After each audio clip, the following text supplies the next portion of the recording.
Let me first thank you, all of you, for being here with us. Um, as we are going today to discuss in today's conference a topic that is really relevant in this period, and more in particular, today's conference aims at exploring the topic of monitoring and the control of online content, an activity that is carried out both by national agency, also European institution, and even by private actors.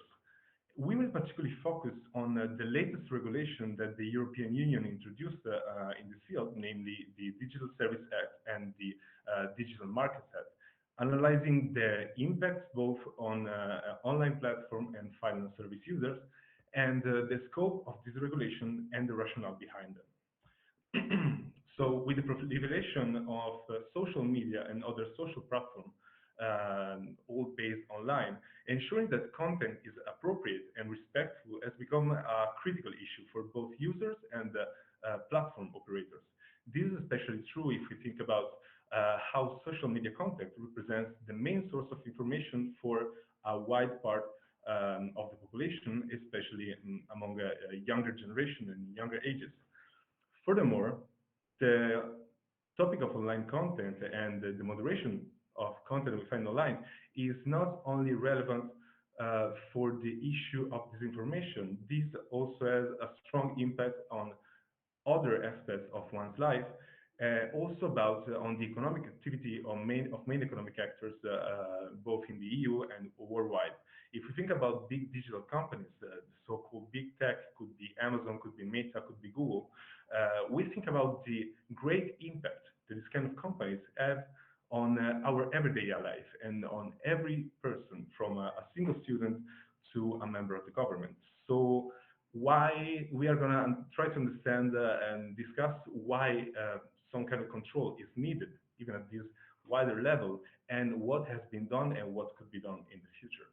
And to understand this issue and to discuss, to explore this topic today, we have two high-level guests with particular expertise that could help us understand all of these questions. Yes, thank you, Federico. And I'm just going to give you a brief introduction on this wonderful guest that we have today. Starting from Mr. Roman.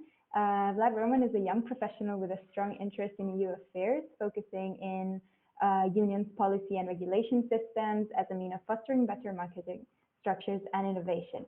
He has served as a diplomat at the permanent representation of Romania to the EU and has dealt with competition, platform economy, and the better regulation portfolios.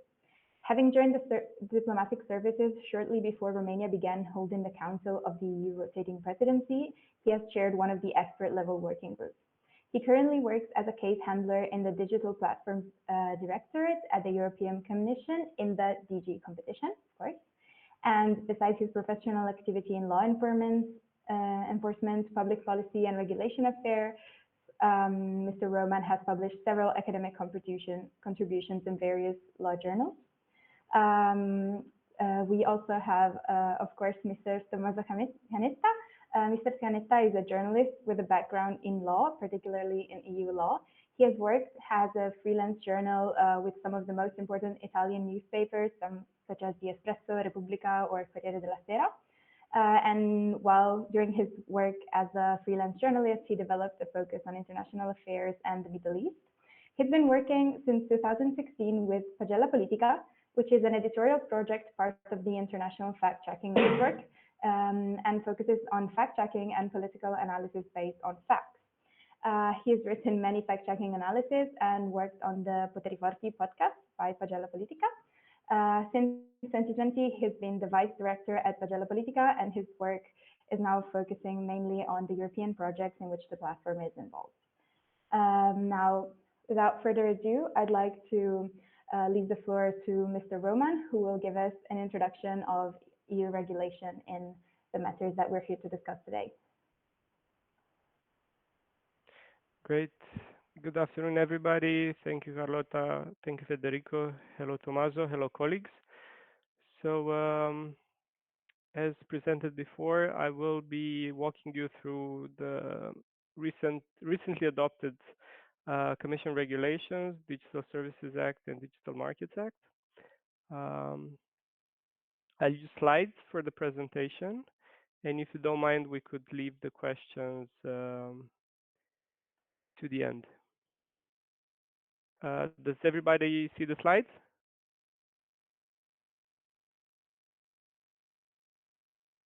Yes, we can see them. Okay, perfect. So then I'll go to the slide belonging to our discussion today. So as I said, I'm going to walk you through the Digital Service Act and then the Digital Markets Act, and I'm going to point on some essential elements of the two. I'd frame the discussion about three main questions. So what are the objectives and scope of the two regulations? How are we regulating online platforms in the European Union? And then we're also going to look at some practical outcomes. So when it comes to the European Union, at this moment, we can count over 10,000 platforms. And these platforms can vary from online intermediation services to search engines, video sharing services, online social networks, cloud services. And when it comes to putting them in different clusters, we can see that the wide majority are micro platforms. So these would be very, very small platforms. Then we'd have 13%, which would be small. 37% would be medium, and only 8% would be counted as being large, big, very important platforms. So this allocation of the platforms in each bucket looks at the different economic power and social impact that these platforms would have in the internal market. So given this, there was the need for a single set of rules for the whole European Union, and that's how the Digital Services Act and the Digital Markets Act came into force. First, I'd like to give you a bit of the historical perspective on the two. So the DMA and the DSA, these were bundled by the Commission as being a legislative package, and they were released as proposals on 15th of December 2020. So that's when the Commission brought to light what it was intended in terms of shaping digital markets in the European Union. The legislative process went really quick, given the fact that you had a political agreement on both the DMA and DSA in very early 2020. So in March 2022, you had a political agreement on the DMA, and then in April 2022, you had a political agreement in the DSA. So this was in less than 1 year and a half from the Commission initial proposal. So this is very quick in terms of passing legislation in the European Union, proving that there was a broad consensus, political consensus in the Parliament and in the Council to foster these markets. And their application, both the DMA and DSA started applying early this year. When it comes to objectives, um, the DSA is looking forward to create a safe digital space in which fundamental rights of all users of digital service would be protected. And then the DMA is aimed at fostering the establishment of a level playing field, which would then aid innovation, growth, and competitiveness, both in the European single market and then globally. So the two pieces of legislation, even though they're complementary, we can see that they have different objectives. DSA being tailored more to fundamental rights and safety in the digital space, while the DMA looks at more structural market issues in view of the competitiveness of European companies, innovation, and so on. I will start our presentation with a deep dive in the Digital Services Act, and then we would go through the Digital Markets Act. So when it comes to the first, this pretty much preserves and upgrades the principles which were already there in the e-commerce directive of the 2000s. It has a crucial approach for preserving a fair balance between the online safety objective, tackling illegal content and other activities online, the protection of fundamental rights. And here I put a big emphasis on the freedom of expression, right to freedom of expression, and then the legitimate rights of intermediaries, not least the freedom to conduct business. So there is a big tension between how you're able to ensure safety online, you protect fundamental rights, but at the same time, you're not too much of a burden when it comes to businesses carrying out activities in the online world. So here, this proportionality element is being preserved through the fact that there is a prohibition of general monitoring obligations. So platforms are not held liable in all circumstances for the content which is which is there, but there are specific rules, and I'm going to walk you through these. And these are situations in which they need to react. So pretty much DSA largely focuses on accountability requirements rather than prohibitions. And then platforms, as I said, are rather perceived in this logic of being held accountable than held responsible for the content or in their digital platforms. So if there be three main principles for the DSA, I'd say that um, DSA harmonizes liability exemptions and not liability as such. So the DSA does not attribute liability to platforms, but specifies conditions for intermediaries to be exempted from liability. It is a neutral tool, so it does not define what is illegal. That falls within the remits of each and every national legislation, providing for what illegal content means. And then it's a horizontal tool, so it encompasses all types of illegal content. Um, and then it also refers to civil and criminal liability. When it comes to the scope, so as stated before, the DSA encompasses intermediaries. So this would be internet access providers, domain name registers. Um, it also comprises in its scope cloud services or web hosting. A third layer of undertakings, which would be caught under the DSA, are online platforms. So this would be marketplaces, app stores, apps from the collaborative economy, social networks. And then out of these online platforms, there would be some very large online platforms. This would be of systemic importance for the internal market. And this would be the platforms which over 45 million users, um, monthly users in European. So talking about the last layer, the very large online platforms and search engines, I'm singling these out because these have a very large reach. So that amounts to about 10% of the European population each month. These are important in facilitating public debate, economic transactions, and the dissemination of information, opinions, and ideas, as well as in influencing how recipients obtain and communicate information online. So these would be your daily apps that you use to communicate, to engage each and every day, to transact. And these may have a disproportionate impact in the European Union. And one of the disproportionate impact which everybody wants to avoid would be them causing societal risk. And because of this, the DSA provides for an obligation that all these very large online platforms and search engines they engage in a risk assessment exercise, and they take into account, in particularly, the recommended systems. So these would be the systems that provide, or the algorithm that provides the content that we see, for example, on Instagram. They provide with content moderation, so we should not be exposed to harmful content online.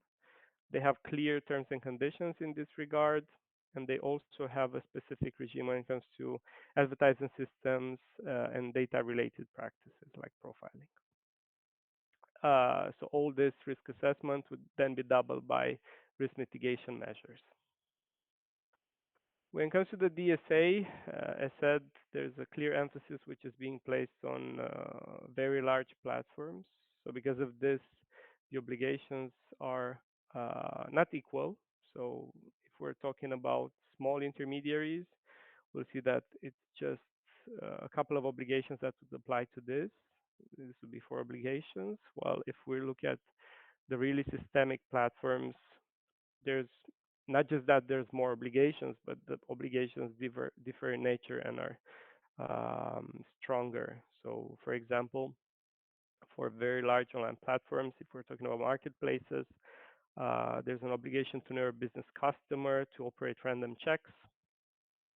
There's a ban on targeted ads to children and based on special categories of personal data. There's an obligation for transparency of recommended systems and also in terms of transparency. There's things related to risk management, independent audits, the possibility of users to opt out from profiling, codes of conduct, and crisis response cooperation, or yeah, the prohibition of dark patterns. That's also a good example, which would be incumbing on very large online platforms. When it comes to the DSA governance, so the ones supervising the digital services, um, there would be a national digital service coordinator. So this would be, first of all, an independent authority, which would be responsible for the direct supervision and enforcement. And it would also involve in coordinating exchanges with other national competent authorities.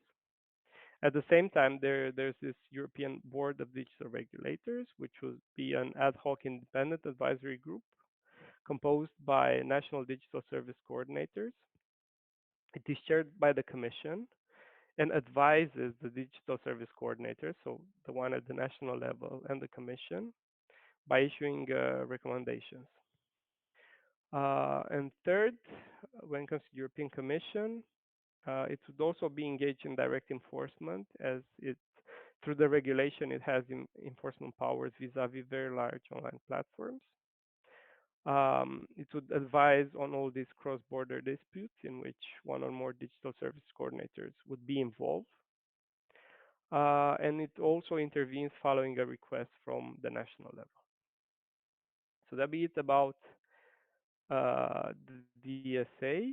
At this moment, the DSA scopes around 19 very large online platforms and search engines. So this would be the logos for all the big platforms that the European Union has identified as falling within the definition of a very large online platform or search engine and which are bound by the obligations that I have walked you through. When it comes to the Digital Markets Act, um, this follows a pretty much similar logic when it comes to the platforms um, to which it refers to. So there's a closed list of 10 core, so-called core platform services, including, for example, social networking services, online intermediation services, or search engines. The DMA does not have this definition of very large online platforms or search engines. It uses a definition of gatekeeper. So as in the case of the DSA, not all companies qualify as gatekeeper, but first, these companies need to have a significant impact on the market. So they need to have a high market capitalization or turnover. They need to be an important gateway, and that is counting through the number of end users and business users. So as in the case of the DSA, we're also looking here at 45 million end users per month. And in the case of the DMA, there also needs to be 10,000 annual business users. And then when it comes to these numbers, they need to last for at least 3 years. So that's how the company is presumed to be in an entrenched and durable position, thus becoming a gatekeeper. In terms of, or more practically, what does the DMA refer to? So there's a couple of um, prohibitions, and there's also a couple of provisions which relate to what gatekeepers need to do in order to ensure that the markets remain open and fair. So when it comes to this list of so-called do's, what gatekeepers need to do is that, for example, they need to allow third parties to interoperate with the gatekeeper's own service, including messenger services in specific situations.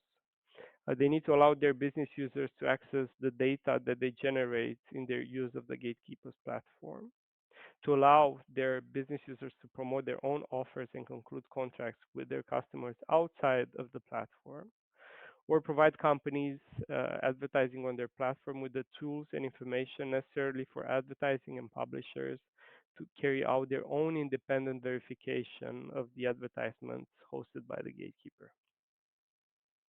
When it comes to the prohibitions, so don'ts, gatekeeper platforms may no longer, for example, block users from uninstalling any pre-installed software applications, rank their own products or services higher than those of other competitors, so they cannot self-preference themselves. They cannot use data obtained from their business users to compete with these business users. So let's say you're a marketplace, and then you get all the data from the smaller marketplaces which are within your marketplace just to feed your own inventory in a way in which you become more competitive. That cannot be the case anymore. Um, Gatekeepers cannot track end users outside of the gatekeeper's core platform services for the purpose of targeted advertising without effective consent having been granted. So you see that there's a link between the DMA and DSA when it comes to targeted ads. And also it require um, and also gatekeepers will not be able to require app developers to use certain services like payment systems or identity providers in order to be listed in the app store. So from now on, they could use their own software in this regard and not be bound to get the bundle, so get the access to the app store and at the same time use the technology of the app store provider. As in the case of the DSA, I'm going to walk you through the governance of the DMA.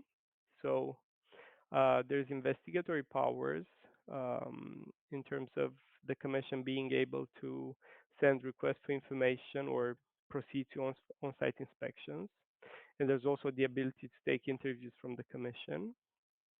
In terms of the enforcement powers, non-compliance decisions can come with fines up to 10% of the annual turnover of the gatekeeper, or with periodic penalty payments is up to 5% of their daily turnover. And then, in case of repeated infringements, the fine can go as up as 20% of the annual turnover, or that's the annual global turnover of the company. So it's not 20% of the profits of the company, it's 20% of the annual turnover, which is global. So it can amount to fines of billions of euros. And when it comes to systemic non-compliance, this can also lead to merger moratorium. So then companies could not merge anymore for a specific period of time. In terms of governance, the Commission is the sole enforcer of the DMA. There's also a Digital Markets Advisory Committee to cooperate and coordinate with competition authorities and courts. And there's also a role for pre-investigation by national authorities. So national authorities can open up a case under the DMA, but then they need to refer the case to the Commission, which again is the sole enforcer of this file. When it comes to the current landscape of the DMA, the very recent designations encompass 6 gatekeepers. So these are Alphabet, Amazon, Apple, ByteDance, Meta, and Microsoft. And for each, there's a number of specific core platform services. So, for example, we can see that when it comes to Google, there's 3 online intermediation services which have been designated as gatekeepers. So that'll be Google Maps, Google Play, Google Shopping. Their ad services, so Google Ads. Their video sharing platform, YouTube. Their online search engine, Google Search. Browser, Chrome, and operating system, Google Android. If it would be to take another one, let's say Meta, we'd see that Meta has 2 social networks, Facebook and Instagram, as being designated. 1 intermediation services, which is the Facebook Marketplace. Then, when it comes to their messaging services, both WhatsApp and Facebook Messenger have been designated as gatekeepers. So the full list is here. The Commission hasn't yet taken a decision when it comes to other possible gatekeepers. So there's market investigations on Microsoft Bing, Microsoft Advertising, and iMessage. And then there's also market investigation on iPad OS. To this extent, the Commission has not designated any cloud services or virtual assistants as gatekeepers. So that'd be it from my side in terms of presenting. Um, Thank you, and happy to take questions uh, when the case. Thank you very much, Mr. Roman. And I think that thanks to your contribution, we were able to understand how both the DMA and the DSA represent some measures taken to counter this growing influence and growing prominence of um, online platform, online services. Uh, but the two regulations take two different scopes, so two different direction of their interaction. And in this case, now we would like to shift the focus. We would like to take a narrower focus of our analysis, focusing more on existing online disinformation and especially on the activity of fact-checking agencies and other actors involved in countering online misinformation. So, Mr. Canetta, I think that your experience with Pagella Politica, a renowned fact-checking agency in Italy, could actually help us in pursuing these objectives. So could you tell us something about your activities as a fact-checker and about the experience of Pagella Politica, the effort of Pagella Politica to counter online disinformation? So I leave the floor to you. Thank you. Thank you, Federico. Thank you for having me here. So yes, of course, disinformation is one of the big issues of our time. And to counter it, first of all, let's be clear, there is no silver bullet that will allow us to kill disinformation for good.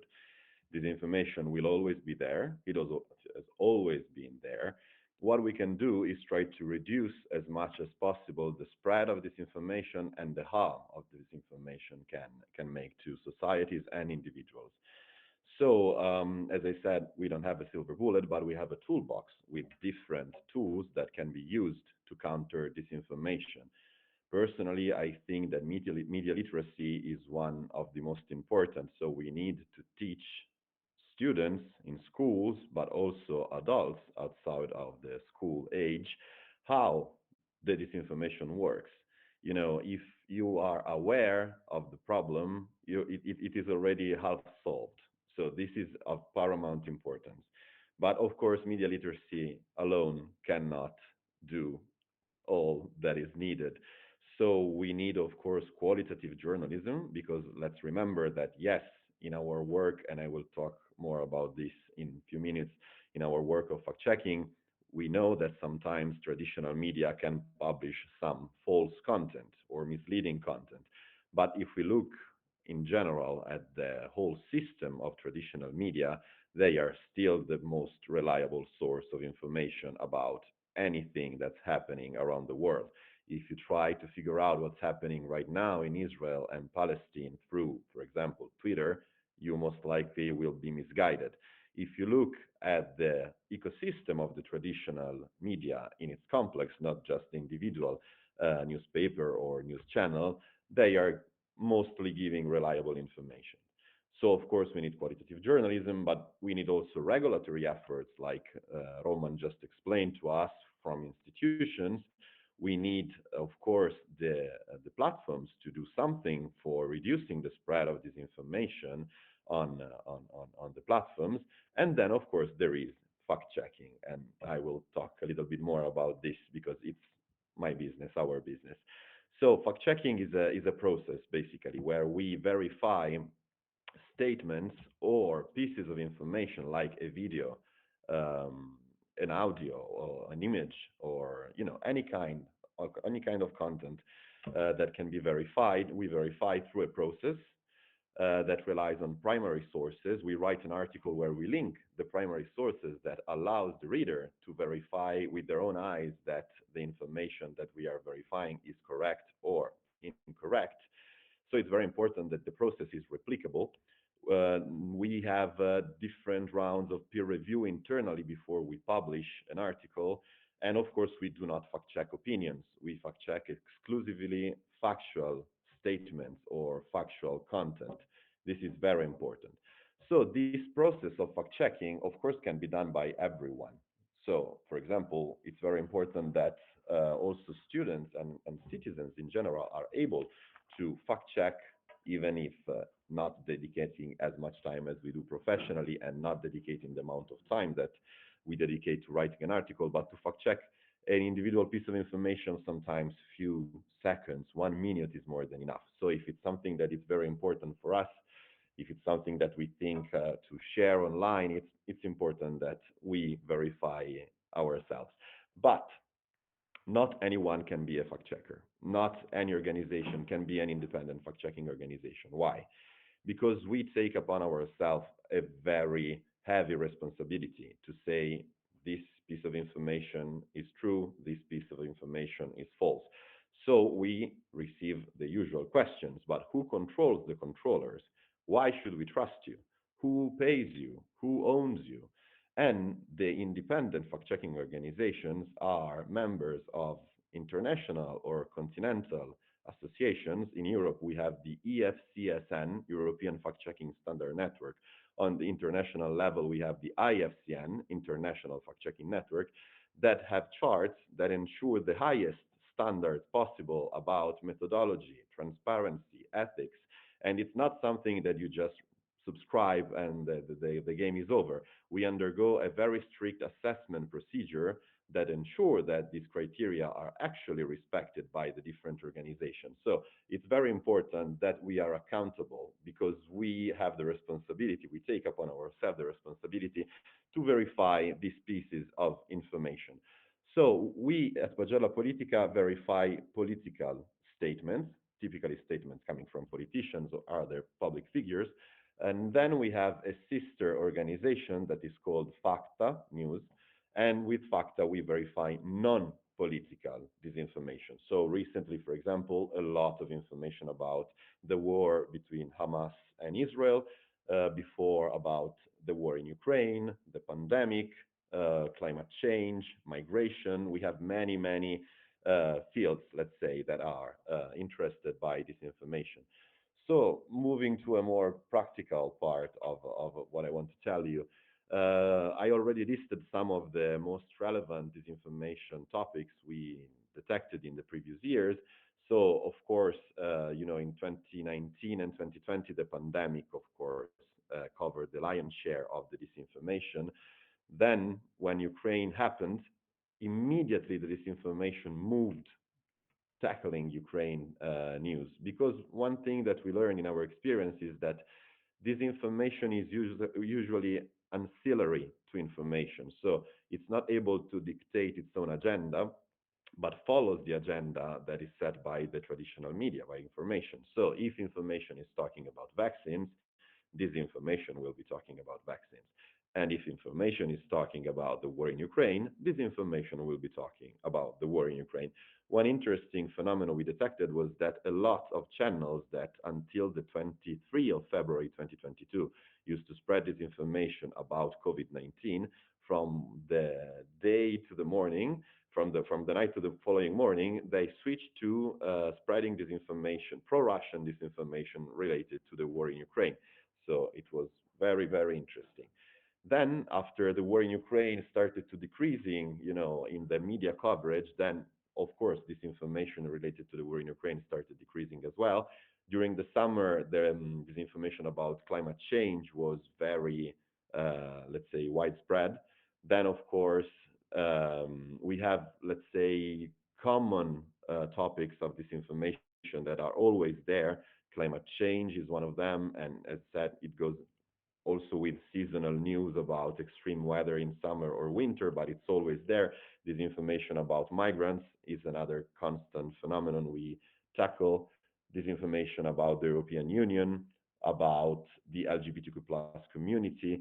And recently, especially after the elections in the United States in 2020, we are seeing this information about the electoral process in basically every country that goes to elections. And this is quite disturbing But given that this information is, as said, ancillary to information, and that usually we don't see much new disinformation. The lion's share of the disinformation that we see is the same content, the same narratives that reappear and are spread again and again. This make, with some degree, of course, of approximation, disinformation predictable. So we know that if, like sadly it happened, a crisis emerges in the Middle East, in Israel and Palestine, we can expect some recurring disinformation narratives reemerge.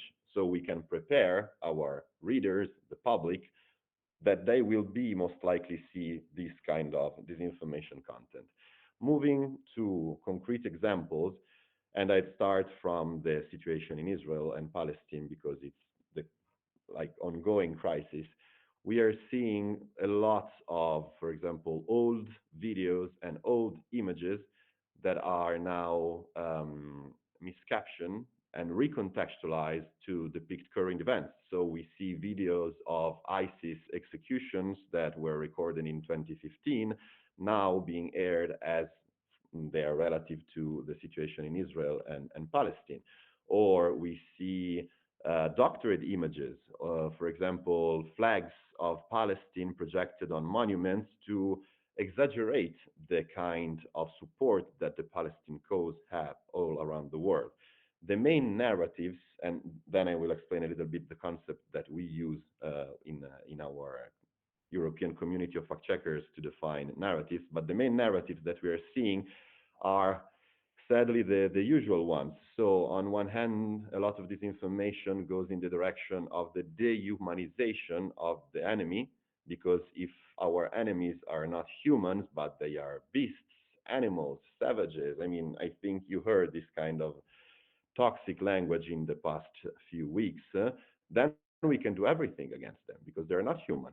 They're not entitled to human rights. So the dehumanization is a very, page one of the war propaganda manuals.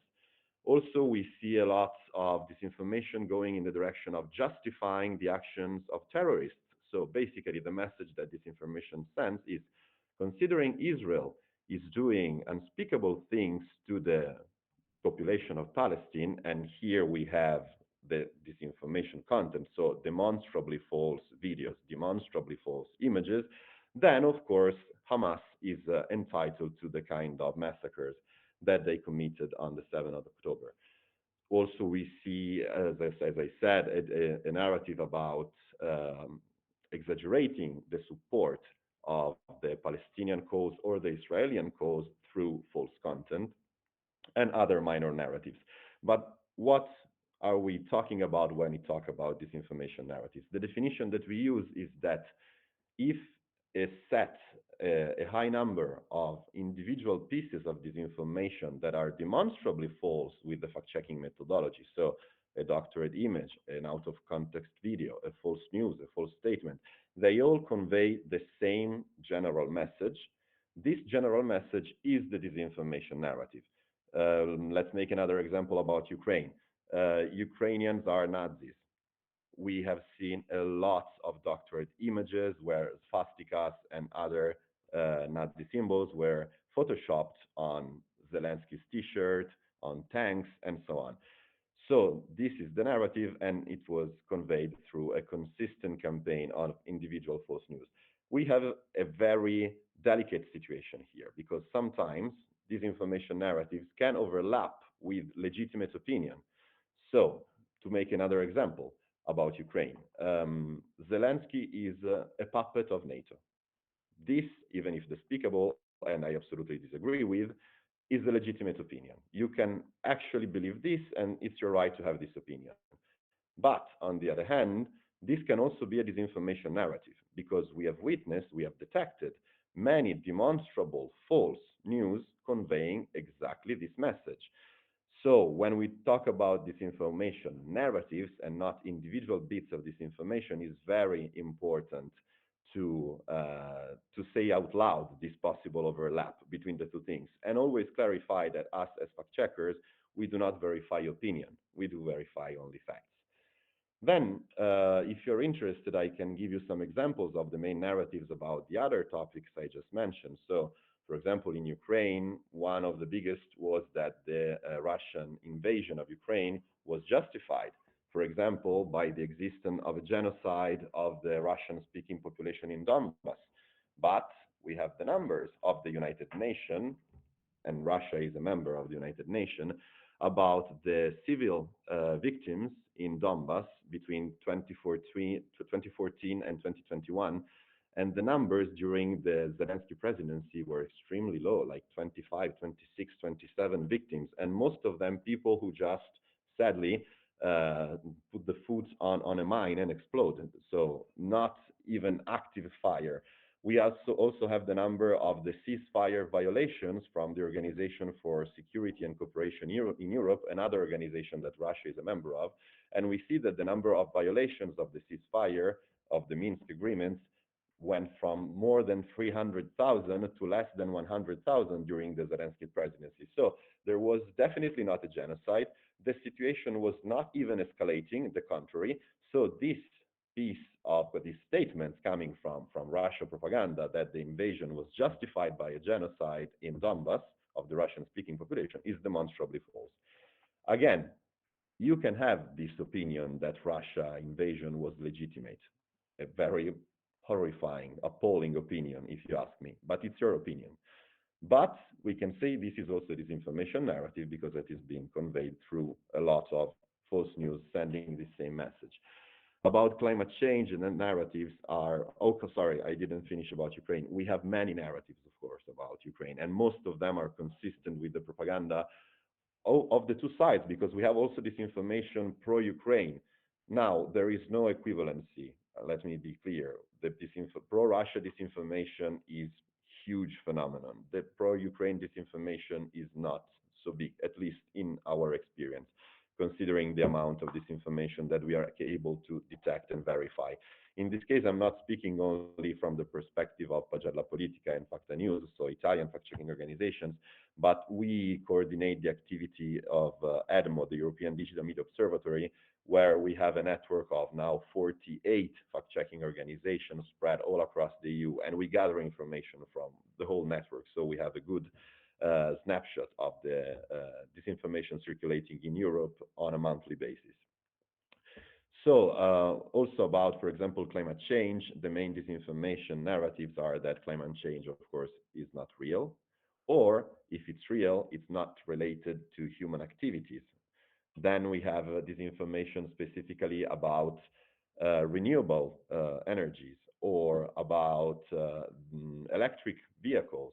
In Italy recently, we had sadly an incident involving an electric bus, and one politician, one member of the government, he said that it's more likely for electric vehicles to burn. This is false. If we go to look the numbers and the studies, this is false. What is true is that if they are burning, is harder to extinguish the fire because of the batteries. But if we look at the chances of vehicles to catch fire, the electrical ones are less likely than the one that use a traditional engine with oil, gasoline, whatever. Then we have, of course, a disinformation narrative attacking climate activists, and of course, Greta Thunberg in particular. She's a very big target for disinformation. And then, of course, we have disinformation about other topics like LGBTQ+. They are pedophiles, they are sick people, and one that came from the United States but was quite popular in Europe as well was the fact that they are mass shooters. So many mass shootings that happened in the US were linked to people of the LGBTQ plus community, where actually recently happened only once. And curiously enough, this disinformation narrative was already spreading before this only case in recent times where the shooter was a member of the LGBTQ plus community. And after this individual situation, of course, this phenomenon gained even more traction and became even more well spread. I think I gave a general overview, but I'm more than happy to provide more examples and answer your questions whenever you want. Thank you. Thank you so much for both of your contributions. Now, before we leave the floor to our public for a Q&A session, we'd like to follow up with a few short questions, starting from Mr. Canetta, because it's, of course, really, really interesting to hear from those who are trying to protect us from disinformation. But is there something we can do to avoid being victims of disinformation ourselves? What can we do? And particularly, do you believe that younger generations are better equipped to recognize fake news in this moment, since they are maybe more experienced in using internet and social media platforms?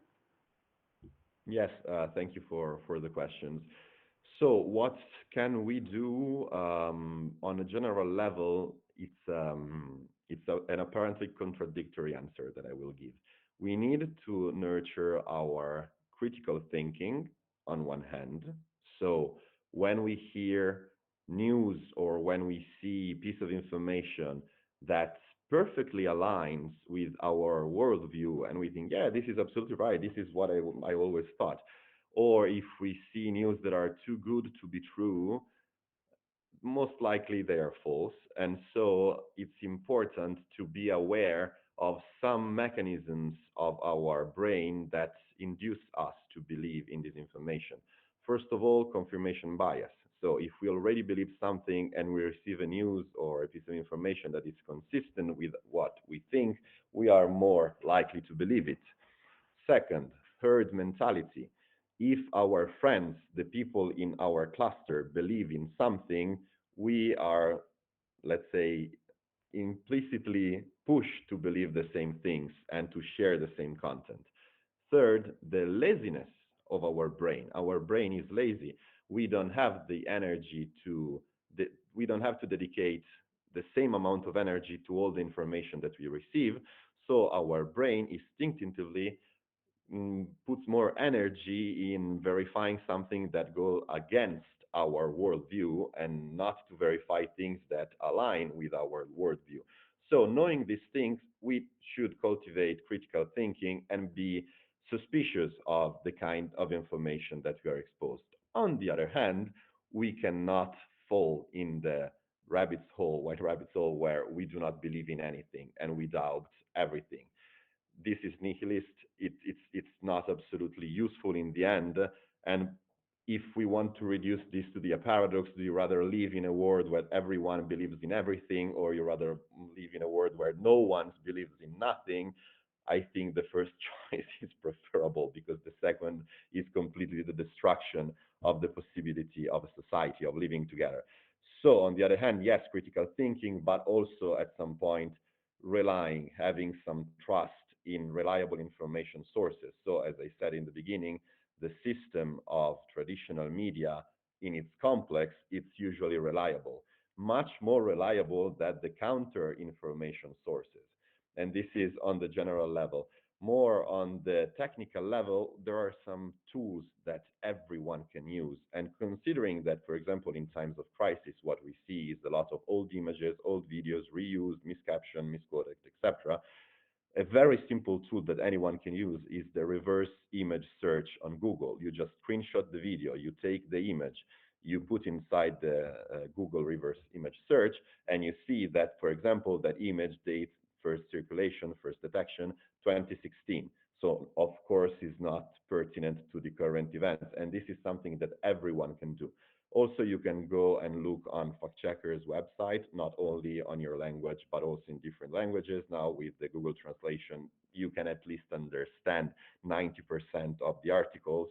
And so you can verify the information looking at what fact checkers did. It's important they are actual independent fact checking organization because we know that sometimes propagandists and disinformers, they disguise themselves as fact checking unit.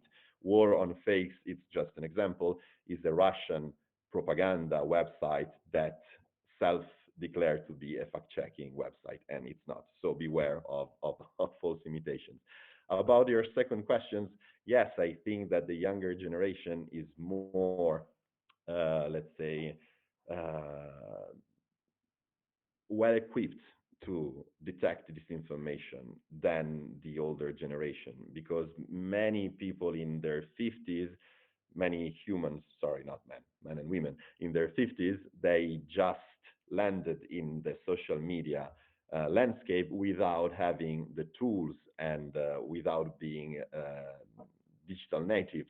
So they sometimes can fall for very easy and very banal kind of disinformation, while many of the young generations are more already able to detect the at least the main the easiest cases of disinformation that can be detected.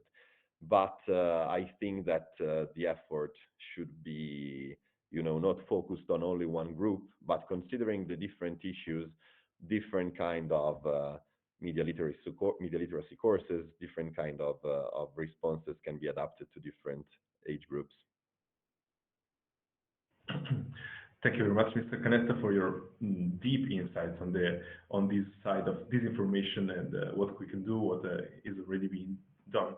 I would like to return for a few minutes on what Mr. Roman discussed before, so the actual impact of the EU regulations and the impact that they can have worldwide. So, Mr. Roman, many define and consider the EU as a global normative power, so as an entity, as an actor, global actor, capable of having an impact even outside the limit of its member states. So, do you think that the DMA and the DSA are a proof, can be a proof of the EU global influence? And did this regulation have some impact even on markets in non-EU member states?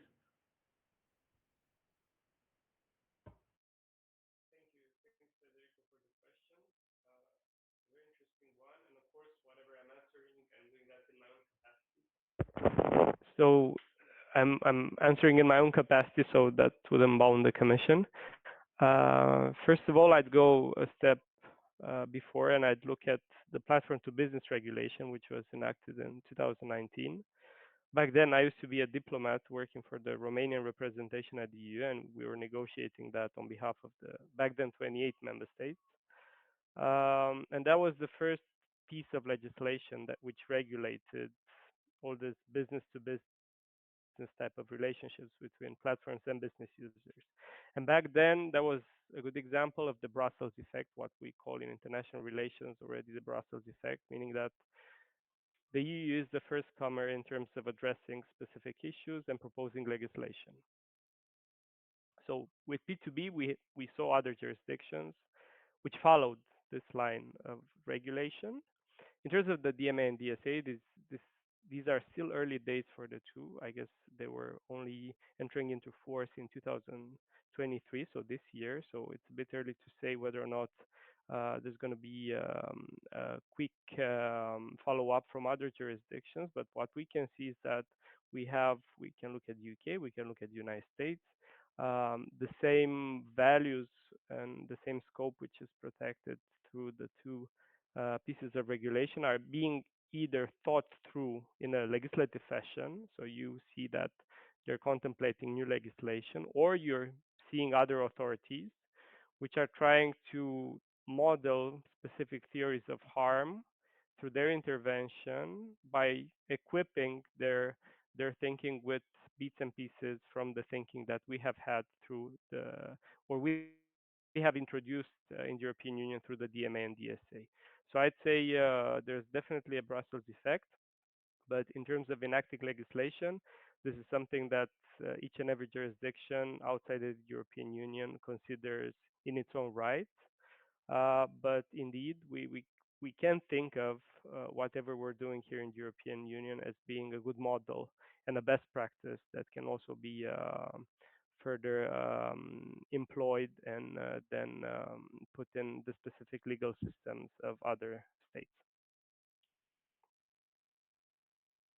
Thank you so much. It's interesting to see how the EU often takes the lead in legislation of such affairs. And one other example is AI. And now I would like to ask actually Mr. Canetta, because we can see that today the rise of synthetic media, so media content created by using AI softwares, um, is um, is rising. Is this actually a new game changer in the field of online information, according to you? And do you think that it can be a threat or an opportunity? How do you think their impact can be managed and regulated? That's a $1 million question.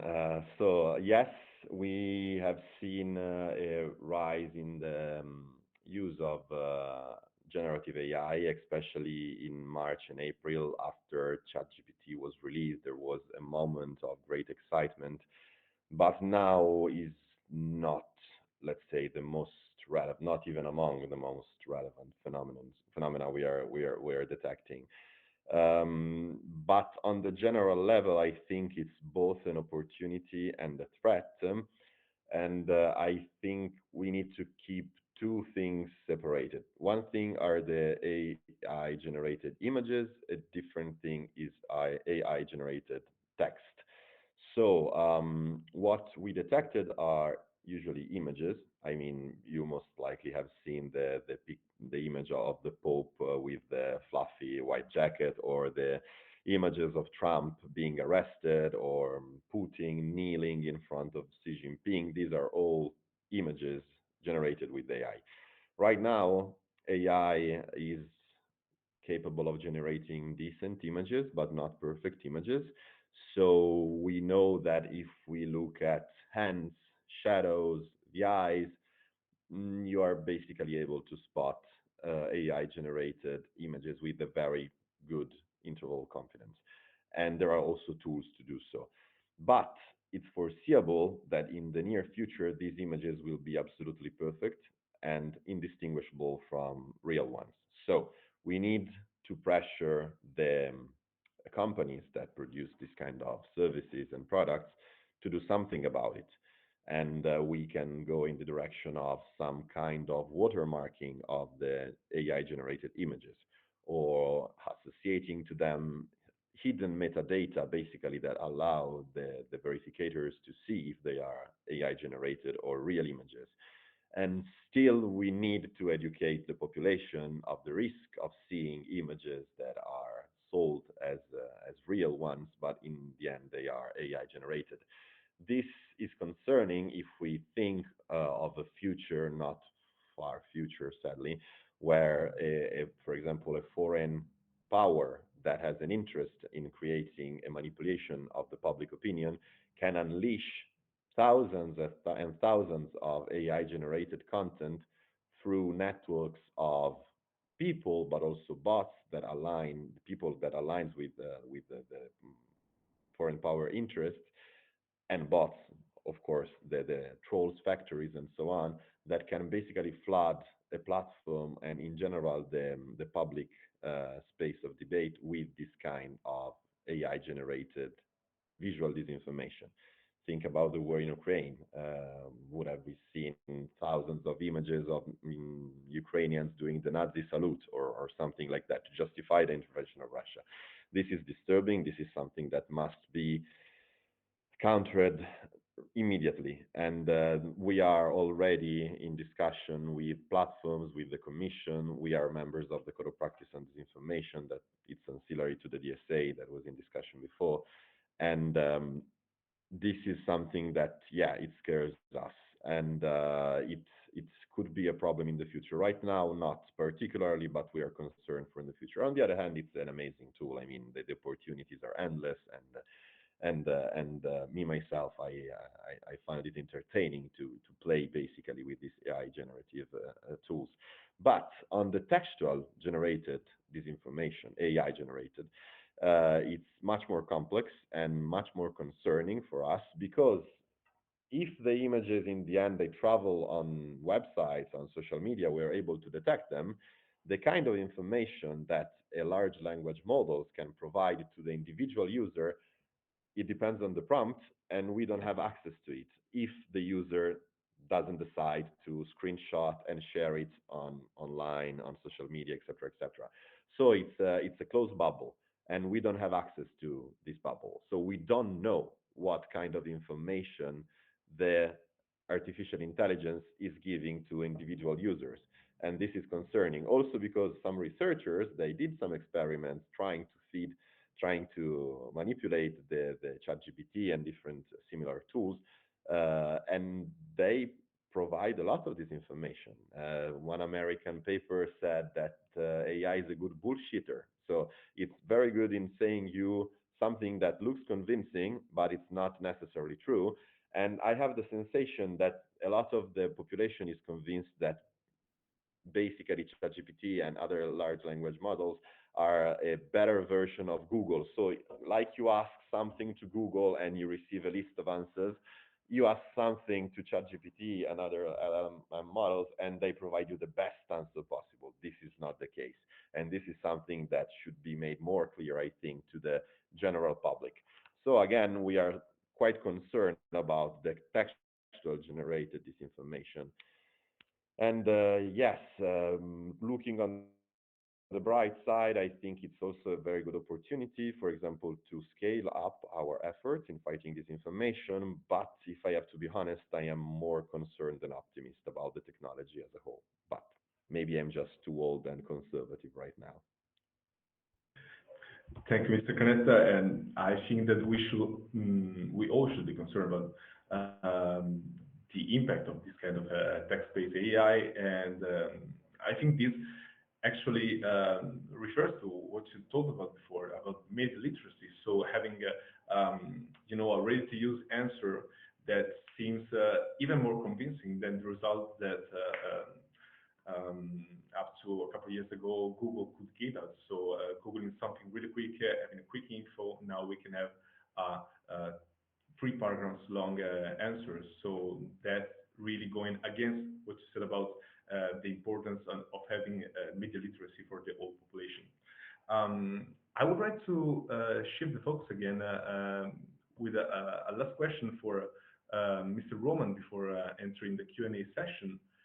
So, Mr. Roman, you walked us through the functioning of the DMA and DSA,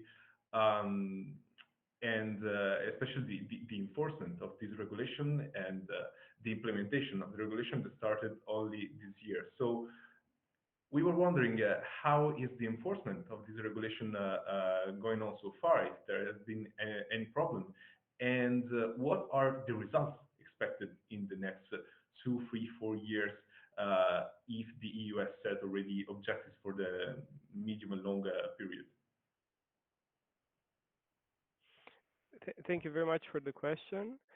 So in terms of the two, I think they're in pretty much similar stages. You're having designation decisions which just came up. And in terms of legal architecture, you have the designated gatekeepers or very large online platforms and search engines. And then you have a period of time um, that the specific companies have in order to comply with the laws. So now we're in that stage in which we're waiting to see compliance. For example, in terms of the DMA, gatekeepers need to follow up with the compliance reports, sometimes early March. So to that extent, let's say the ball is already in their courtyard. They need to figure out different solutions in order to make sure that when it comes to the obligations and the prohibitions, they get them right in their business models and that there's not going to be a breach of the law. So this would be structurally the stage in which we are. So we had the designation decisions. We know which are the companies that we talk about according to the criteria which was prescribed by the law. And we're waiting for them to follow up with the compliance plans. But of course, there's engagements with stakeholders, with the companies themselves in terms of trying to inform a bit the thinking in a way in which there wouldn't be surprises or there's this regulatory setup right now that we're trying to foster in a positive way. Thank you. Thank you. Thank you so much for your answer. Now we can move on to our Q&A session. I'd like to remind everybody that you can ask questions through the question box on the bottom right of the screen or by chat or just by voice. Now, we already have a few questions.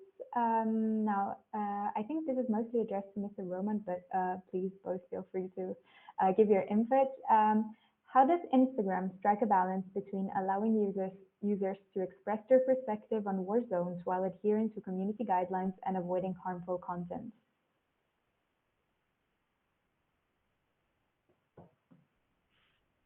Thank you for the question. I think that can also be a question for Tommaso.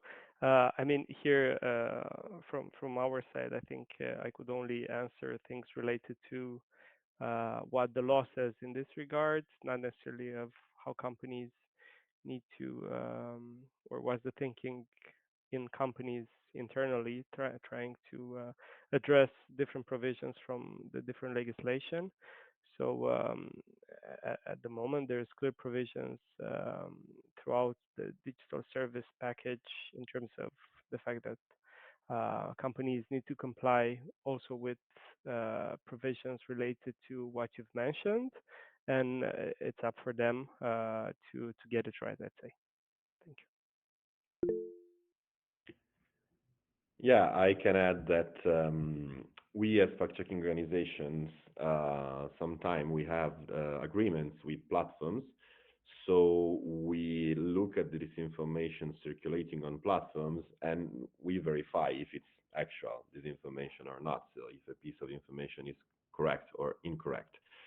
The kind of agreement that we have with Meta, so Facebook and Instagram, is one that we kind of like because if we verify that a piece of information is false, this doesn't mean that this piece of information will be removed because as journalists, as fact checkers, we are suckers for freedom of expression and we really, really hate censorship. So we don't want to have information removed if it's not extremely necessary, like it's harmful or illegal. And that is not our business. This is things that the platforms, they deal with it themselves. We deal with this information and we don't want to remove this information if it's not illegal, harmful, etc., etc.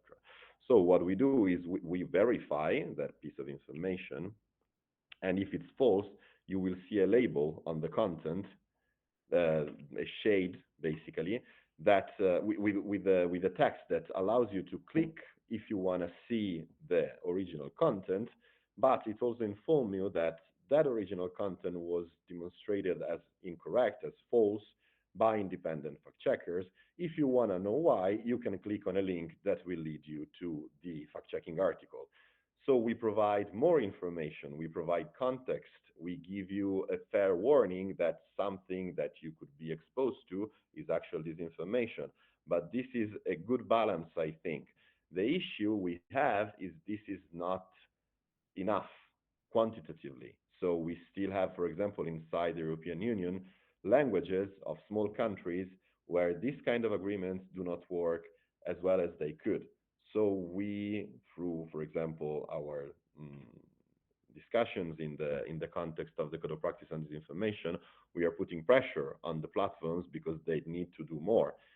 Sadly, we have platforms that currently are doing absolutely nothing in fighting disinformation and have zero deals and agreements with fact-checking, independent fact-checking organizations.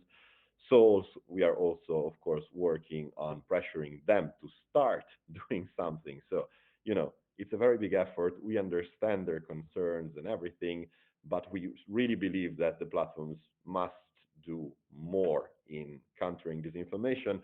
And I think that thanks to the DSA and the Code of Practice on Disinformation, the European Union is putting real pressure on them. So if we are lucky the time of the things of the European Union are not immediate. You need to have patience. You need to, for example, now we will wait to see if the code of practice on disinformation will become a code of conduct under the definition of the DSA. Then we will need to wait for more months to open like infringement like procedures. Pardon me if not it's extremely correct to define infringement, the kind of procedure. So it will be years, but sooner or later, in few years, I think, finally the platforms will face even high sanctions if they do not comply with this kind of regulation. So hopefully they are already starting to move in a direction that is more positive for the public debate. But again, let's wait and see. Thank you both for your answers. And I see we have a member of the public with a question. So, Mariano, I give you the floor.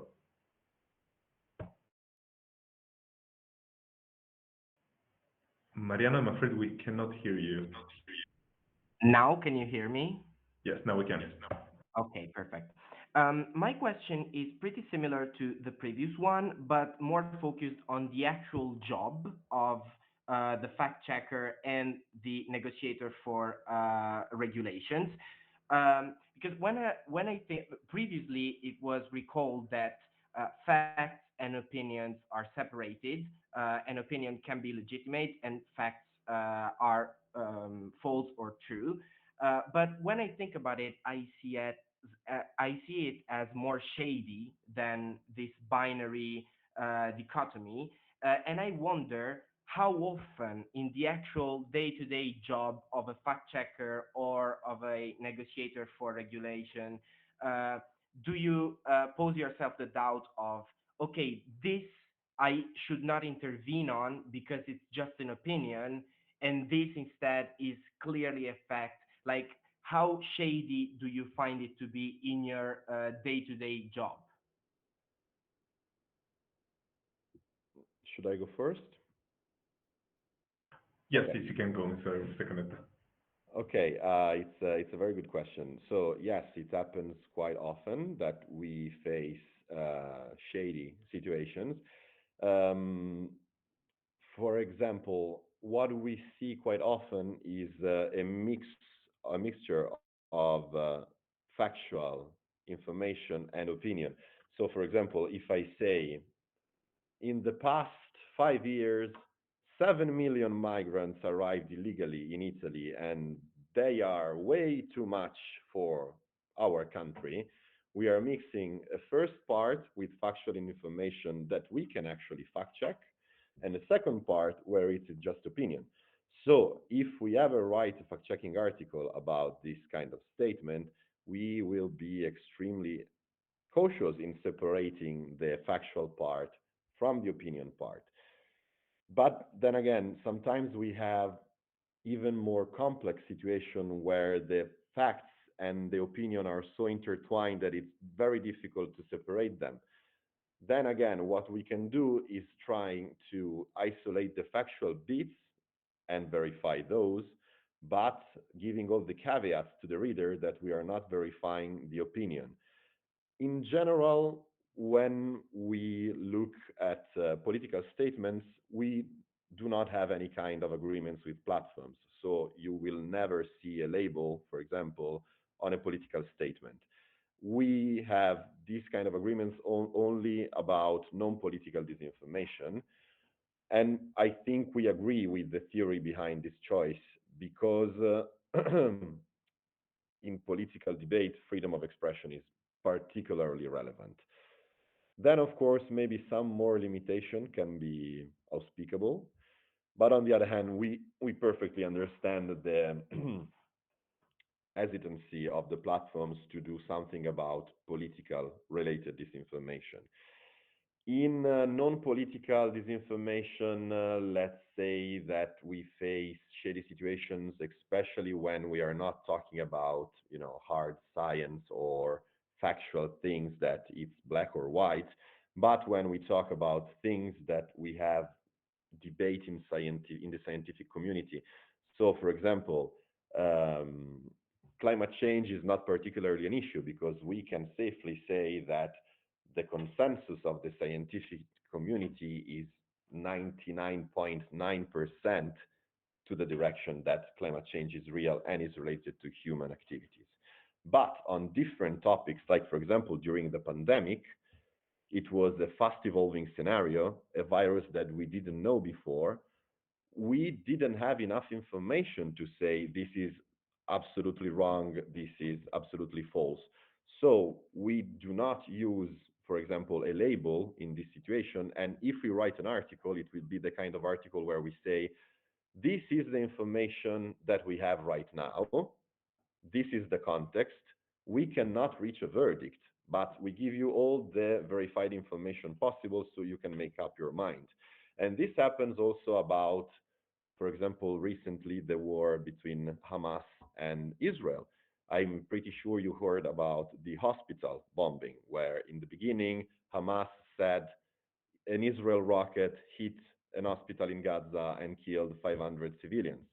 Then emerged some evidence, alleged evidence, that it was a Palestinian rocket that fell in the parking lot in front of the hospital. Now we are seeing that the evidence that Israel brought it's actually relative to a different rocket, not the rocket that in the end hit the hospital. So what we are writing is if we are doing a good job. Sadly, not always we do a good job. I mean, we are humans. We can make mistakes. As a community of fact checkers, of course, I'm not speaking specifically of my organization. But if we do a good job, we write an article saying, right now, in the fog of war, without independent sources on the spot and without an international investigation, we cannot say for sure what happened. We can say that this piece of evidence brought by Hamas is false, that this piece of evidence brought by Israel is false.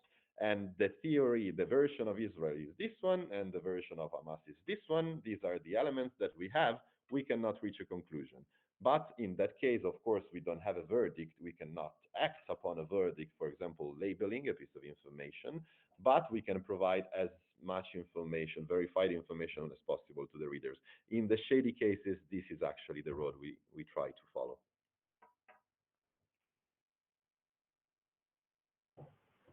Thank you, Mr. Canesta. Now, I don't know if Mr. Roman would like to add something on this question, or if we can go to the next one in the chat. Sure, let's go to the next one. Thank you. Okay, so someone's asking, should Instagram decide what counts as content from a war zone? For example, should they say what's okay, like pictures from places with fighting, or posts from people in those areas? I'd revert to Tommaso for this kind of questions. Thank you. Honestly, I don't have an answer. Regulation can be, a knife that cuts on both sides. So on one hand, maybe it can be helpful. On the other hand, reducing the amount of reliable information that you can potentially find on social media platforms could be a bad idea, could backfire. So I don't know, honestly. We need to have a longer discussion and look into details to decide these kind of things that, oh, by the way, in the end are in the hands of the platforms and not something that we can decide for them what they can or not do. Through regulation, something, but maybe this is even a little bit too more in details. Well, I must say we have an ambitious public, so sometimes the questions are a little ambitious. So, but thank you again for your question. And if we don't have any other question from the public, I will close with a really short question to both of you, a general one. So, we discussed about different issues related, different aspects related to this. Oh, actually, wait a second. We have one last question. Um,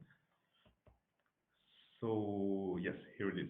Um, One last question. I think, Mr. Canetta, you can answer to this one. How can informal ways of filtering information by platforms like the so-called shadow banning be regulated? And also, Mr. Roman, if you want to add something on this one, you're more than welcome to. Well, shadow ban, I don't know if it's the right term for what we do. I don't know if you're asking about the labeling that we do and the platforms do using the work of fact-checking organizations, or about the issue of shadow banning that is something not transparent, not very clear. Recently, for example, we heard from many sources that they have been shadow banned by, if I'm not mistaken, Facebook about the situation in Israel and Palestine. A complaint coming from pro-Palestine, mostly accounts that said they have been shadow banned. I don't know which one of the two you want me to answer. The first one about labeling or the second one about specifically this kind of shadow banning? Yeah, I was talking about that kind of shadow banning more in the realm of like in more formal ways Hmm. of regulating platforms where there is transparency. Like platforms, for example, ban a kind of content that is more transparent and it's easier to regulate that. But on shadow banning, we know very little on how it happens, how the choice is made. Yeah, So okay. I get it. I get it. Yeah, I think that one possible solution is actually the code of practice on disinformation, which is a self-regulatory code that the platform signed in a first version in 2018, but it was not a very good one, if I can say, and a second much better version in 2022. Much better because it's not written only by platforms, but also by civil society organizations, such as also fact-checking organizations and others, and has a task force associated that controls that the commitments signed by the platforms in the code of practice are actually enforced. And also it has a transparency center, a website where the platforms are obliged to publish their reports. In these reports, they should provide information about the content that they remove or act upon. So if they are doing something in the direction of shadow banning, it should emerge from these reports that they publish in the Transparency Center. If it's not, then we will know it. We will, be aware of the fact that we have, for example, evidence of shadow banning about a specific issue. This is not reported in the reports published on the Transparency Center of the Code of Practice. We can point that out in front of the Commission, in front of the task force of the Code of Practice.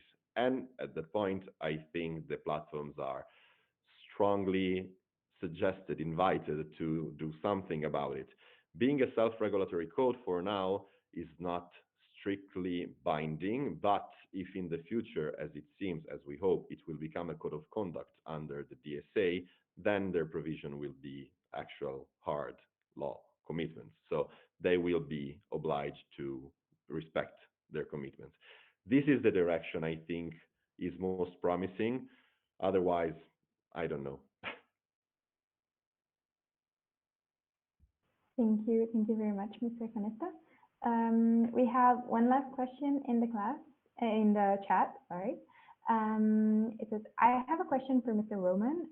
With the von der Leyen Commission trying to sort out the remaining legislative work, now wishing to bring home an AI Act as well, do you think that the rush to regulate could compromise some of the potentials of AI development, as in too much regulation too soon? Yeah, thank you. Thank you for the question. I think at the end of the day, when we're discussing about a regulation, we should also look towards the council and the parliament because these would be the co-legislators, right?